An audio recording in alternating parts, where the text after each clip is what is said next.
ভারত পেঁয়াজ রপ্তানির ওপর নিষেধাজ্ঞা প্রত্যাহার করায় পণ্যটির দাম কমতে শুরু করেছে দেশের বাজারে। ব্যবসায়ীরাও আমদানির প্রস্তুতি শুরু করেছেন। ২-৪ দিনের মধ্যে দেশে ঢুকবে ভারতীয় পেঁয়াজ। ওয়ালটন ফ্রিজ কিনে অনেকের মতো আপনিও হয়ে যেতে পারেন মিলেনিয়াল। সেরা পণ্যের সেরা অফার।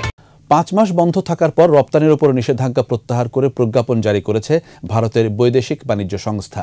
প্রতি টনের রপ্তানি মূল্য নির্ধারণ করা হয়েছে $৫৫০ এরই মধ্যে নিষেধাজ্ঞা প্রত্যাহার হওয়ায় হিলি স্থলবন্দরের ব্যবসায়ীরা পেঁয়াজ আমদানির জন্য আইপিএলসি খোলাসহ সব প্রস্তুতি শুরু করেছেন।